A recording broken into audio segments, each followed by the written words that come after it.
Welcome back to Not Quite My Tempo with Chris. This weekend we have the release of Spider-Man Brand New Day, the latest Spider-Man film and the first live-action Spidey movie in almost 5 years.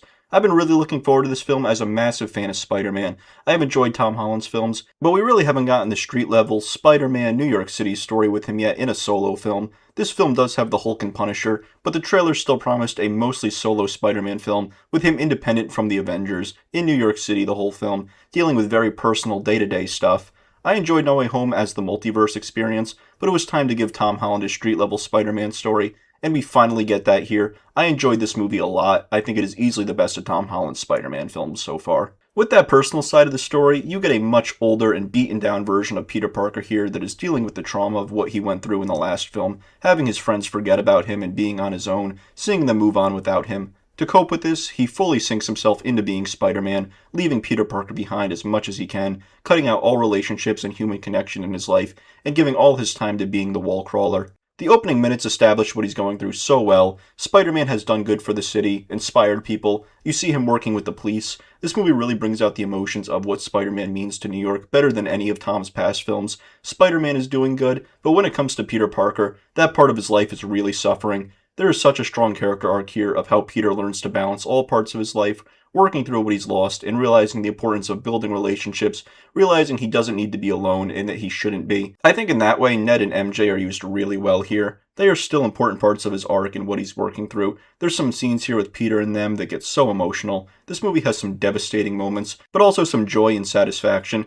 It has that wide range of emotions that you want from a Spider-Man story, having the humanity and struggles, but also the fun and satisfaction in seeing him figure things out, become a more balanced and happier version of himself that is able to be both Spider-Man and Peter Parker. And with the story here, we get the spider evolution elements of his character and how his powers are changing that we saw hints of in the trailers. I think this works in a lot of ways. For one, it's cool to see Peter work through scientific problems and use his genius. It's always great seeing the brains and cleverness of Peter on display, him also doing it in a setting where he built his own tech and doesn't have all the bells and whistles of the Avengers that makes it a little scrappier and have more personality and down-to-earthness to it.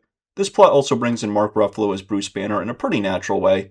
I don't think it was fully necessary to bring in another Avenger character, but he certainly doesn't overshadow things here. He works into this story as both the Hulk and as the scientist helping Peter, but it doesn't feel like too much or like Peter is being helped in too big of a way in his own movie. The Hulk action and seeing Savage Hulk again, with Spider-Man fighting him, it was cool to see even for a little bit. It didn't feel too forced. Maybe a tad disappointing they couldn't leave an Avenger fully out of it for one movie, but it didn't bother me too much and it had some value in the story. This spider evolution story also works as a compelling metaphor for what Peter is going through. The spider side of him taking over as Peter Parker is being neglected. There's moments here with Peter on this journey that hit so hard and really bring out the humanity and depth of this character, and with some moments of action and spider powers, it really ties in this story beautifully of having his powers not just be for the sake of having superficially exciting Spider-Man action moments, which it does succeed at, but making it a deep reflection of the character, his day-to-day struggle, and how balancing his life better is not just good for Spider-Man, but for him being a happier and well-rounded person that decides not to be alone anymore. With the Spider-Man side of things, you also get some amazing stuff there. How great is it to have Spider-Man spend an entire movie in Manhattan fighting New York City level crime for an entire movie? Now, the villain does get a little more higher profile than New York City, you could say. I won't say who the character is, but the way the character is used here works well at making her a street-level threat that has more personal motivations and poses more of a risk to the city of New York and within her own goals than it is a colossal multiversal threat or anything like that. Sadie Sink is really strong as this character. She's menacing and poses a pretty scary threat to Peter and the city. There's a compelling mystery surrounding her and Peter trying to figure out how her powers work. What is really going on with her? How can she be defeated? Again, that kind of works into points at showing Peter's smarts and ingenuity. The way the character uses her powers becomes so nerve-wracking and leads to some brutal moments, physically and emotionally with the characters. I think the character worked really well as a Spider-Man villain that also tied into the themes of loneliness and trauma really well. There's moments later on where you see these ideas tie together that go on to solidify this as Tom Holland's most emotional and human Spider-Man movie yet. I will say with the villain and some twists, there's some elements that got a little predictable and underwhelming. What actually ended up going on feels a little generic, but the character herself and her powers, the threat she poses, how she works into the character arcs and themes, and Sadie Sink's performance all really worked for me. Beyond her as a threat, I love seeing Tom Holland's Spider-Man take on some smaller villains. Michael Mando as Scorpion is back here for a bit. He's amazing in Better Call Saul. I could have used even more of him here, but it was nice to see him again with the full Scorpion suit this time. And just the idea of Peter taking down crime lords, robbers, street-level threats, it's nice to see that finally with him. I also love his relationship with the police here and how much the city has embraced him. Just little details of people saying hi to him, saying "What's up, Spidey?" congratulating and thanking him. His relationship to New York City and what he means to the people has never been stronger in the MCU than it is here. There's some moments that capture the beauty of this character so powerfully. It's the little moments, the little interactions with the people, the shows of support that make the character universally loved. Everyone loves Spider-Man. This movie has moments that so simply but so effectively show why that is the case. That really is a key part of why this movie works so well for me. It's that element of classic Spidey themes and visuals and action done with Tom Holland, who gives such an emotional and complex performance here, not losing the fun of the character, but bringing so much anguish and struggle, being the hero to the city while needing to fix some problems in his life. It's not as classic or traditional as something like the Tobey Maguire films, where it really is just him and his side characters and villains, where you get even more into his day-to-day life, like with him struggling to pay rent and working as a photographer. It's not quite on that level of day-to-day, slice-of-life kind of stuff, but as a marriage of the MCU version of this character with a much more deep character arc for this version of Spider-Man, and getting a powerful journey for this character, I think people wanting that from Tom Holland's version of the character will be happy with this. On an action level, the web swinging is also on another level here. It feels so massive seeing him swing across skyscrapers, the movement feels so fast and electric, the way he flips and rolls through the air and how he enters action, swings to get someone out of trouble. It's classic Spidey stuff that it's nice to see Tom Holland get a ton of here. Destin Daniel Cretton has such a magnetic style with that web swinging and action, his agility and speed, the way he fights and subdues enemies. It not only feels the most dynamic and well shot it's ever been for Tom Holland's films, but it feels the most classic Spider-Man. There's that tank chase that was in a bunch of the marketing that totally delivers as an exciting Spider-Man action sequence.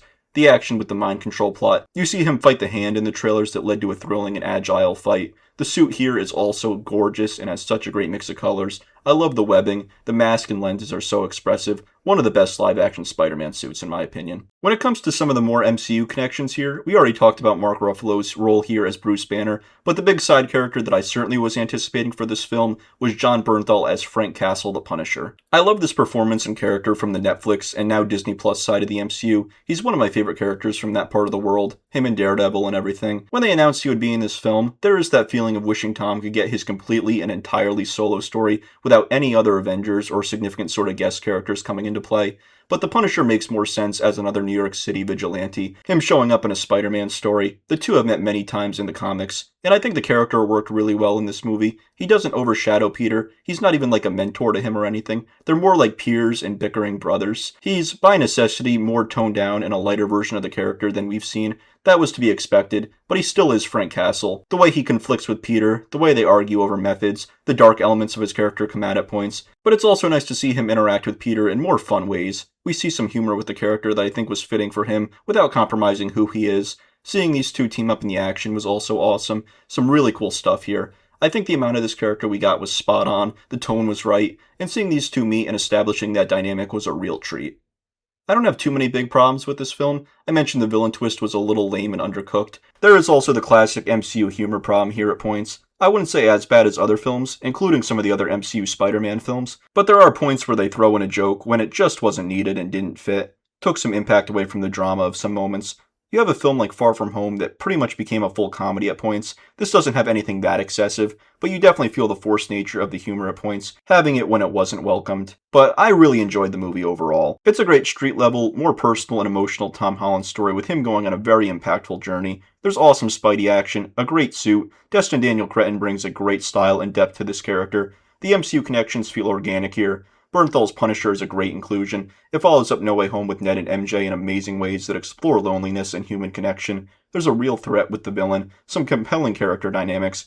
If you were tired of the more comedic and multiversal side of the character that we've been getting and wanted more classic Spider-Man from Tom Holland, this delivers that. I give Spider-Man Brand New Day an 85 out of 100. That's going to be it for me today on Not Quite My Tempo with Chris. Let me know what you thought of Spider-Man Brand New Day down in the comments, and I will be back on Wednesday with a ranking of all 11 Spider-Man movies. But until then, enjoy.